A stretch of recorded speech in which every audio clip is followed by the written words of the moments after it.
ಸಿದ್ಧಾಸನ ಈ ಮುದ್ರೆ ಇಲ್ಲಿ ಮಾಡ್ತಾರಲ್ಲ ಅದೆಲ್ಲ ಆ ಥರನಪ್ಪ ಇದು ಸಿದ್ಧಾಸನ. ಹಿಂಗೆ ತೆಗಿತಾರೆ ಹಂಗೆ ಮಾಡಲ್ಲ. ಮೊದಲ ಬಲಗಾಲ ನಮ್ಮ ಬುಧ ದ್ವಾರದ ಕೆಳಗೆ ಇದು ಮಾಡಬೇಕು, ಅದ್ರ ಮೇಲೆ ಎಡಗಾಲ ಇದಣ್ಣಪ್ಪ.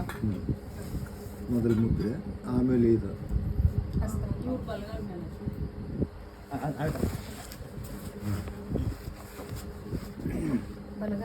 ಇದ್ರ ಕುಂತ್ರ ಅಪೋಸಿಟ್ ಅನ್ನಿಸ್ತೈತೆ.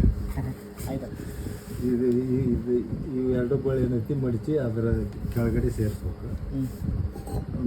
ಒಂದು ರೌಂಡ್ ನೋಡಿ, ಬಲಗಡೆಯಿಂದ ತೊಗೊತೀನಿ.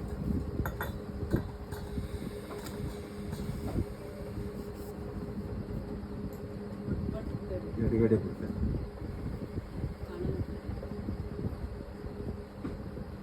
ಮತ್ತು ಬಲದಿಂದ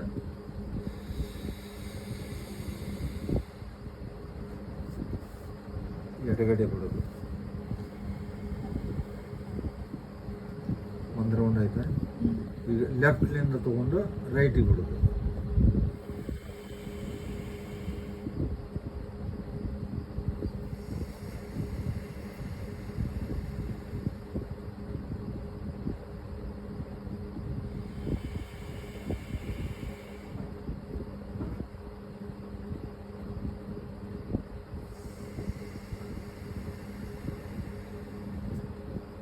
ಒಂದು ರೌಂಡ್.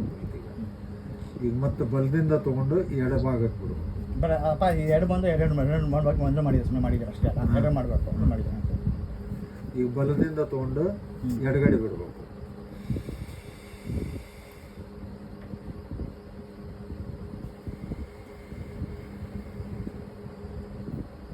ಎಡದಿಂದ ತೊಗೊಂಡು ಬಲಗಡೆ.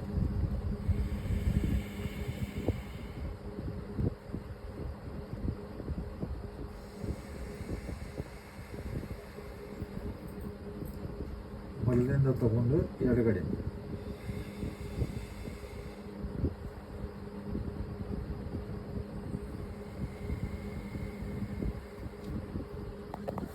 ಮತ್ತೆ ಎಡದಿಂದ ಬಲಕ್ಕೆ.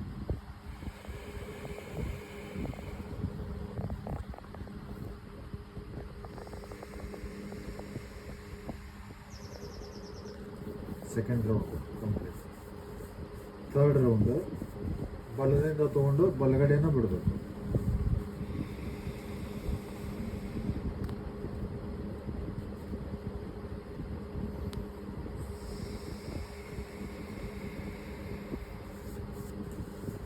ಎಡದಿಂದ ತೊಗೊಂಡು ಎಡಗಡೆ.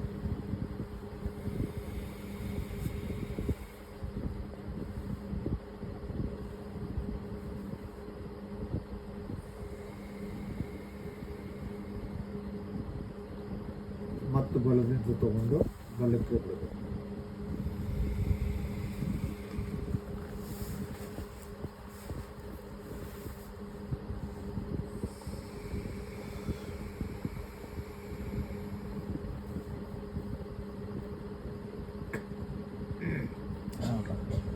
ಮತ್ತೆ ಎಡದಿಂದ ತಗೊಂಡು ಎಡಕ್ಕೆ ಬಿಡಬೇಕು.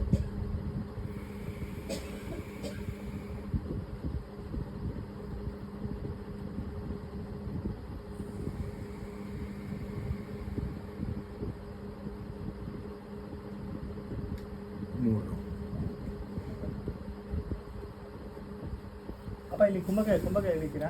ಕುಂಭಕ ಈಗ ಮಾಡಿದ್ನಲ್ಲ, ಸ್ವಲ್ಪ ಟೈಮಿಂಗ್ ತೊಗೊತೈತೆ ಅದು. ಆಯಿತು. ಆಮೇಲೆ ಹೊಟ್ಟಿಗೆ ಏನಾದ್ರು ತೊಗೊಂಡು ಕುಂಭಕ ಸುಮ್ಮನೆ ಈಗ ಬಲಗಡೆಯಿಂದ ತೊಗೊಂಡೆ ಮೊದಲೇ ರೌಂಡ್. ಹೌದು. ಬಲಗಡೆಯಿಂದ ತೊಗೊಂಡು ಸ್ಟಾಪ್ ಮಾಡಬೇಕು. ಸ್ಟಾಪ್ ಮಾಡಬೇಕು. ಉಸಿರು ಹೊರಗೆ ಹಾಕ್ಬೇಕು. ಅಲ್ಲೇ ಹಿಡಿಬೇಕು. ಆಮೇಲೆ ಎಲ್ಲಿ ಎಷ್ಟು ಹಿಡಿತಾರೋ ಆ ಲೆಕ್ಕ ಹಾಕೊಂಡು ಅಲ್ಲಿ ಹಿಡ್ಕೊಂಡು ನಮ್ಮ ಮನಸ್ಸಿನೊಳಗನ ಕೌಂಟ್ ಮಾಡಬೇಕು. ಎಷ್ಟು ಅಂಕಿ ಸಾಧ್ಯತೆ ನಮ್ಮ ಕೆಪಾಸಿಟಿ ಮೇಲೆ. ಕ್ರಮೇಣ ಇವತ್ತು 10 ಅಂಕಿ ಕೌಂಟ್ ಮಾಡಿದ್ವಿ. ಮಾರನೇ ಮತ್ತೊಂದು 4-5 ದಿವಸ ಬಿಟ್ಟು 12 ಹೋಗ್ಬೋದು, 15 ಹೋಗ್ಬೋದು. ಹಿಂಗೆ ಇನ್ಕ್ರೀಸ್ ಮಾಡ್ಕೊಂತ ಹೋಗ್ಬೋದು. ಬಟ್ ಅಪ್ಪ ನೀವು ಕೌಂಟ್ ಮಾಡೋದು ಬಂದು ಬರೀ ಇಲ್ಲಿಗೆ ಮಾತ್ರ. ಹಾಂ, ಇಲ್ಲಿಗೆಲ್ಲ ಇಲ್ಲಿ ಮಾಡ್ಲಿಕ್ಕ ಇಲ್ಲ. ಇಲ್ಲಿ ಎಷ್ಟು ಬೇಕಾ ಇಳಿಯೋದು, ಎಷ್ಟು ಬೇಕಾ ಬಿಡೋದು. ಅದು ಸ್ವಲ್ಪ ನಿಧಾನ ಬಿಡಬೇಕು. ನಿಧಾನ ಇಲ್ಲೇ ಲೆಕ್ಕ ಸಂಖ್ಯೆ. ಇಲ್ಲಿ ಸಂಖ್ಯೆ ಇಲ್ಲ, ಈ ಸಂಖ್ಯೆ ಇಲ್ಲ, ಇಲ್ಲಿ ಸಂಖ್ಯೆ 2 ಸಂಖ್ಯೆ ಅಂತಿದ್ದೀರ. ಆಮೇಲೆ ಇದನ್ನು ಮಾಡೋ ಮುಂದೆ ನಾಡಿ ಶೋಧ ಪ್ರಾಣಾಯಾಮ ಅಥವಾ ಸೂರ್ಯಭೇದ ಪ್ರಾಣಾಯಾಮ ಮಾಡೋ ಮುಂದೆ ಒಂದು ಇಂಪಾರ್ಟೆಂಟ್ ಏನಂದ್ರೆ ಸೆಂಟ್ರ್ ಪಾಯಿಂಟ್ ಸೆಂಟ್ರ್ ಪಾಯಿಂಟ್ ಮಾಡ್ಕೋಬೇಕು. ಎಲ್ಲೇ ನಮ್ಮ ಎರಡು ಹುಬ್ಬಿನ ಮಧ್ಯೆ ಬಿಂದು ಇಲ್ಲೇ ಪಾಯಿಂಟ್ ಬಿಂದು ಮಾಡ್ಕೊಂಡ್ವಿ ಅಂದ್ರೆ ಆ ಬಿಂದುವಿನೊಳಗನ ನಮ್ಮ ದೃಷ್ಟಿ ಮತ್ತು ನಮ್ಮ ಮನಸ್ಸನ್ನು ಕಾನ್ಸ್ಟಂಟ್ ಮಾಡಬೇಕು. ಅಂದ್ರೆ ಅಲ್ಲಿ ಕೇಂದ್ರೀಕರಣ ಮಾಡ್ಬೇಕು ನಮ್ಮ ಮನಸ್ಸು ಮತ್ತು ನಮ್ಮ ಹಾಂ. ಅದು ನಮ್ಗೆ ಅಂಥ ಸಂದರ್ಭದೊಳಗೆ ನಮ್ಮ ಇಷ್ಟ ದೇವರು ಯಾವುದೇ ಇರಲಿ, ಅಲ್ಲ ಇರ್ಬೋದು, ಈಶ್ವರ ಇರ್ಬೋದು, ಯಾವುದೇ ಇರಲಿ, ಅದನ್ನು ಸ್ಮರಿಸ್ಬೇಕು ಅಥವಾ ಗುರು ಇರ್ಬೋದು, ಸ್ಮರಿಸ್ತಾ ಮಾಡಬೇಕು. ಅಂದ್ರೆ ನಮ್ಮ ಈಗ ಒಂದು ಎಕ್ಸಾಂಪಲ್ ಹೇಳ್ತೀನಿ ನಾನು. ದೇವ್ರ ಮೂರ್ತಿ ಕಲ್ಲು ರೂಪ, ಪಾಟುಣಿಗೆ ಅದು ಕಲ್ಲು, ಇದು ಪ್ರಕೃತಿ. ಇದರ ಮಧ್ಯೆ ಬರ್ತೈತಿ ಇನ್ನೊಂದು ವಿಕೃತಿ ದಾಟಿ ಆಕೃತಿ. ಆ ಕಲ್ಲುನು ಮೂರ್ತಿನೂ ಕಲ್ಲ, ಮೆಟ್ಲೂ ಕಲ್ಲ. ಇದನ್ನು ಯಾಕೆ ಮೂರ್ತಿ ರೂಪಕ್ಕೆ ತಂದ್ರೆ ಅಂತಂದ್ರೆ ಮನುಷ್ಯ ತನ್ನ 24 ಗಂಟೆ ಒಳಗೆ ಅದು ಮೂರ್ತಿ ಮುಂದೆ ಎಷ್ಟು ಕ್ಷಣ ನಿಲ್ತಾನ ಅಷ್ಟು ಕ್ಷಣನಾದರೂ ನಮ್ಮ ಮನಸ್ಸು ನಮ್ಮ ಕಂಟ್ರೋಲ್ನಾಗಿರಲಿ ಅಂತ. ಈ ದೇವ್ರ ಕೈ ಮುಗಿ ಮುಂದೆ ನಾವು ದೇವ್ರನ್ನ ಅಷ್ಟ ನೋಡ್ತಿರ್ತೀವಿ, ಬೇರೆ ಕಡೆ ನಮ್ಮ ಚಿತ್ತ ಇರೋದಿಲ್ಲ. ಅಷ್ಟರ ಒಂದು ನಮ್ಮ ಮನೋನಿಗ್ರಹ ಮಾಡ್ಬೇಕನ್ನೋ ಉದ್ದೇಶದಿಂದ ಇದನ್ನು ಮಾಡಿದ್ವಿ. ಈ ಕಲ್ಲನ್ನ ತುಳ್ಕೊಂಡು ಹೋಗ್ತೀವಿ, ಆ ಕಲ್ಲಿಗೆ ಕೈ ಮುಗಿತೀವಿ. ಕಾರಣ ಇದು ಪ್ರಕೃತಿ ಒಳಗೈತಿ. ಇನ್ನು ವಿಕೃತಿ ಅಂದ್ರೆ ಅದು ಏನು ಮೂರ್ತಿ ತಯಾರು ಮಾಡ್ತಿರ್ತಾರಲ್ಲ, ಅದು ಪೂರ್ಣ ಆಗಿರೋದಲ್ಲ, ಅದು ವಿಕೃತಿ. ಪೂರ್ಣ ಆದಮೇಲೆ ಅದು ಮೂರ್ತಿ. ಇವು 3 ಸ್ಟೆಪ್ಪು. ಅಂದ್ರೆ ನಮ್ಮ ಮನಸ್ಸು ನಮ್ಮ ಕಂಟ್ರೋಲ್ನಾಗ, ನಮ್ಮ ಹಿಡಿತದೊಳಗಿರ್ಬೇಕಂದ್ರೆ, ಮನಸ್ಸು ಮತ್ತು ಉಸಿರಾಟ ನಮ್ಮ ಹಿಡಿತದೊಳಗಿರ್ಬೇಕಂದ್ರೆ ಒಂದು ಕಡೆ ನಾವು ಸೆಂಟ್ರ್ ಪಾಯಿಂಟ್ ಮಾಡ್ತೀವಿ, ಎರಡೂ ಹುಬ್ಬಿನ ಮಧ್ಯೆ. ಅಂದಾಗ ಅದು ಪೂರ್ಣ ಆಗ್ತದೆ. ನೀವು ನಡೆಸೋದನ್ನ ಬಂದು ಬರೀ ಬೆಳಿಗ್ಗೆ ಮಾಡ್ತೀರಾ, ಸಂಜೆ ಮಾಡಲ್ಲ. ಅದೇ ನಡೆಸೋ ಮಾಡೋಕ್ಕೆ ಇಷ್ಟೆಲ್ಲ ಸ್ಟೆಪ್ ಮಾಡ್ತೀರಾ. ಇದನ್ನು ಮಾಡಿಬಿಟ್ಟು ಲಾಸ್ಟ್ಲಿ ಬೆಳಗ್ಗೆ ಮಾತ್ರ ಇಟ್ಬಿಟ್ಟು ಕುಂಭಕ್ಕೆ ಇಟ್ಬಿಟ್ಟು ಬಿಟ್ಬಿಡ್ತೀರಾ. ಅದು ಒಂದೇ ಸರಿ ಮಾಡ್ತೀರಾ ಕುಂಭಕ್ಕೆ, ಒಂದ್ಸಲ ಮಾಡಲ್ಲ. ಎಲ್ಲ ಆಸನ ಪ್ರಾಕ್ಟೀಸ್ ಮಾಡಿ ಆಮೇಲೆ ನೀವು ಪ್ರಾಣಾಯಾಮ ಮಾಡಿಕೊಂಡು ಶವಾಸನ ಮಾಡ್ಕೊಂಡು ಪ್ರಾಣಾಯಾಮ ಮಾಡ್ತೀವಿ. ಇಲ್ಲ ಶವಾಸನ ಲಾಸ್ಟ್ ಕೊನೆಗೆ ಫಸ್ಟ್ ಪ್ರಾಣಾಯಾಮ ಮಾಡಿಕೊಂಡು ಪ್ರಾಣಾಯಾಮ ಹೇಳಿದ್ನಲ್ಲ, ಒಂದು ದಿವಸ ನಾಡಿ ಶೋಧ ಮಾಡ್ತೀನಿ, ಒಂದು ದಿವಸ ಸೂರ್ಯಭೇದ ಮಾಡ್ತೀನಿ. ಬಟ್ ನಾಡಿ ಶೋಧ ಮಾಡೋಕ್ಕೆ ಇಷ್ಟೆಲ್ಲ ಮಾಡ್ತೀರಾ? ಒಂದು ನಾಡಿ ಶೋಧ ಮಾಡೋಕ್ಕೆ ಒಂದು 1 hour ತಗೊಂತೀರಪ್ಪ ನೀವು? 1 hour. ಬಟ್ ಅಪ್ಪ ಇದನ್ನು ರಿಪೀಟ್ ಮಾಡ್ತಾ ಇರ್ತೀರಾ? ಹಾಂ. ನಾಡಿ ಶೋಧ ನೀವು ಕುಂಭ ಕರೀತೀರಾ, ತಿರುಗಣಸನ ಮಾಡ್ತೀರಾ? ಮಾರನೇ ದಿವಸ ಮತ್ತೆ ಹಂಗಿಲ್ಲಪ್ಪ. ಈಗ ನೀವು ಈಗ ಮಾಡಿದ್ರಲ್ಲ, ಇದು ಬಂದು ಸುಮಾರು ಒಂದು 10 ನಿಮಿಷ ತೊಗೊಂಡ್ರಿ, ಆಯ್ತಾ? ನೀವು ಕುಂಭಕ್ಕೆ ಒಂದು 40 ಹಿಡಿತೀರಾ, 50 ಹಿಡಿತೀರಾ, ಆಮೇಲೆ ತಿರ್ಗಾ ಫಸ್ಟ್ ಸ್ಟಾರ್ಟ್ ಮಾಡ್ತೀರಾ? ಇಲ್ಲ ಅಂದರೆ 10 ನಿಮಿಷ ಆಗುತ್ತೆ. 10 ನಿಮಿಷ. ಓ, ಜಾಸ್ತಿ ಆಗಲ್ಲ.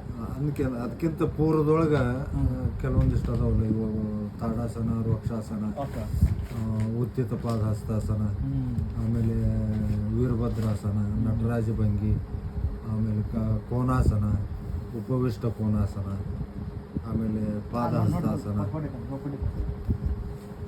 ಇವನ್ನೆಲ್ಲ ಮಾಡಿ ಬದ್ಧ ಕೋನಾಸನದೊಳಗೆ ಉಜ್ಜಾಯಿ ಪ್ರಾಣಾಯಾಮ ಮಾಡಿ ಆ ನಂತರ ಪ್ರಾಣಾಯಾಮ. ಮೊದಲು ಆಸನ ಉಜ್ಜಾಯಿ ಮಾಡಿಬಿಟ್ಟು ಆಮೇಲೆ ಸ್ಟಾರ್ಟ್ ಮಾಡ್ತೀರಾ? ಉಜ್ಜಾಯಿ ದಿನ ಇರುತ್ತೆ. ಹಾಂ, ಅದು ಉಜ್ಜಾಯಿ ಪ್ರಾಣಾಯಾಮ ಏನೈತಿ ಬದ್ಧ ಕೋನಾಸನದೊಳಗೆ ಮಾಡಿ. ಉಜ್ಜಾಯಿ ಆಸನದಲ್ಲಿ ಉಜ್ಜಾಯಿ ಮಾಡ್ತೀರಾ? ಉಜ್ಜಾಯಿ ಹೆಂಗ್ ಮಾಡ್ತೀರಿ? ಭಾಳ ಕನ್ಫ್ಯೂಷನ್ ಇದೆ, ಒಬ್ಬೊಬ್ರು ಒಂಥರ ಹೇಳ್ತಾರೆ. ಉಜ್ಜಾಯಿ ಹೆಂಗೆ ಮಾಡ್ತೀರಪ್ಪ? ಈಗ ನಿಮ್ಮ ಪ್ರಕಾರ ನೀವು ಹೆಂಗೆ ಮಾಡ್ತೀರಿ? ಅಂದ್ರೆ ನಾವು ಆಸನದಲ್ಲಿ ಏನು ಮಾಡೋದಿಲ್ಲ ರೀ, ಪ್ರಾಣಾಯಾಮದೊಳಗೆ ಅದನ್ನು ಮಾಡ್ಕೊಳ್ತೇವೆ. ಹೆಂಗಂದ್ರೆ ಮೂಗಿಂದ ಏನು ಉಸಿರು ತಗೊಳ್ತೀವಿ ಅದು ಗಂಟ್ಲದ ಮೇಲೂ ಪ್ರೆಷರ್ ಬೀಳ್ತದೆ. ಆಮೇಲೆ ಲಾಕ್ ಮಾಡಿ ಎಷ್ಟೊತ್ತು ನಮ್ಗೆ ಹೋಲ್ಡ್ ಮಾಡ್ಲಿಕ್ಕೆ ಆಗ್ತದೆ ಅಷ್ಟು ಹೋಲ್ಡ್ ಮಾಡಿ ವಾಪಸ್ ಮೇಲ್ ಬಂದು ನಿಧಾನ ಉಸಿರನ್ನ ಸೇಮ್ ಅದೇ ಈ ನಮ್ಮ ಭಾಗ ಏನೈತಲ್ಲ, ಇಲ್ಲಿ ನಮ್ಮ ಎಲ್ಲ ಬಿಡ್ತಾವೆ ನೋಡಿ, ಇಲ್ಲಿ ತಾಗಿಸ್ಬೇಕು. ಇಲ್ಲೇ ಇದನ್ನ ಮೇಲೆ ಮುಖ ಮಾಡಿ ಶುದ್ಧವಾದ ವಾಯು ದೀರ್ಘವಾಗಿ ಒಳಗೆ ತಗೊಂಡು ಹೊರಗೆ ಬಿಡುವಾಗ ಅದಕ್ಕೆ ಉಡ್ಯಾನ ಬಂದಂತ, ಜಾಲಂಧರ ಇದನ್ನ ಇಲ್ಲಿ ತಾಗಿಸಿ ಉಸಿರು ಹೊರಗೆ ಹಾಕ್ಸಿದ್ರೆ ನಮ್ಮ ಈ ಗಂಟಲು ಭಾಗದೊಳಗೆ ಏನು ಇರ್ತದಲ್ಲ ಅದು ಸ್ವಚ್ಛ. ಈ ಥರಪ್ಪ.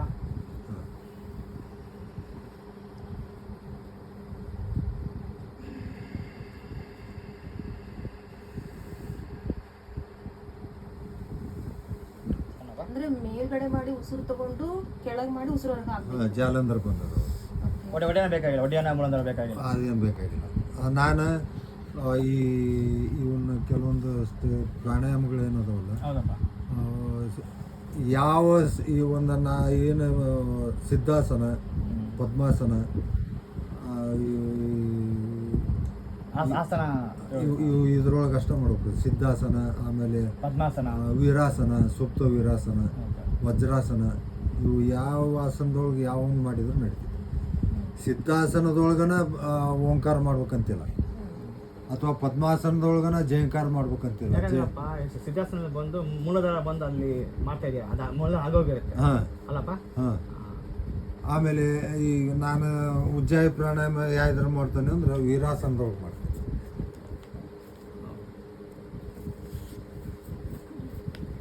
ಇದ್ರೊಳಗೆ ನಾನು ಮಾಡ್ತೀನಿ ಇದ್ರೊಳಗೆ ಯಾವ್ದು ಇದು ಮಾಡ್ತೀರಿ? ಉಜ್ಜಾಯಿ ಪ್ರಾಣಾಯಾಮ. ಜೈ ಪ್ರಾಣಾಯಾಮ. ಇದು ವಜ್ರಾಸನ ಹೇಳ್ತೀರಪ್ಪ ಅದು. ವೀರಾಸನ. ವೀರಾಸನ. ವೀರಾಸನ ವೀರಾಸನ. ಹೇಳ್ತೀವಿ. ವೀರಾಸನ. ಅದು ಫುಡ್ ಸೆಂಟರ್ ಬರುತ್ತೆ. ಇದು ವೀರಾಸನ. ಇದ್ರೊಳಗನ ಇವು ಎರಡು ತುದಿ ಬೆರಳು, ಹೆಬ್ಬೆರಳಿನ ತುದಿ ಬೆರಳು ಸೇರಿಸಿ ನಮ್ಮ ಗುದದ್ವಾರದ ಪಕ್ಕ ಇಟ್ಟರೆ ಅದು ಸುಪ್ತ ವೀರಾಸನ. ಸುಪ್ತ ವೀರಾಸನ. ಸುಪ್ತ ವೀರಾಸನ ಅದರೊಳಗೂ ಮಾಡ್ತೀವಿ. ಇದನ್ನು ನಮಗೆ ಎಷ್ಟು ಸಾಧ್ಯ ಆಕೈತಿ ಅಷ್ಟು ಅಂದರೆ ಇದು ಸಪ್ರೇಟ್ ಮಾಡಲ್ಲ, ಆಸನದಲ್ಲೇ ಮುಗಿಸ್ಬಿಡ್ತೀವಿ. ಆಸನದಲ್ಲೂ ಮುಗಿಸ್ತೀವಿ.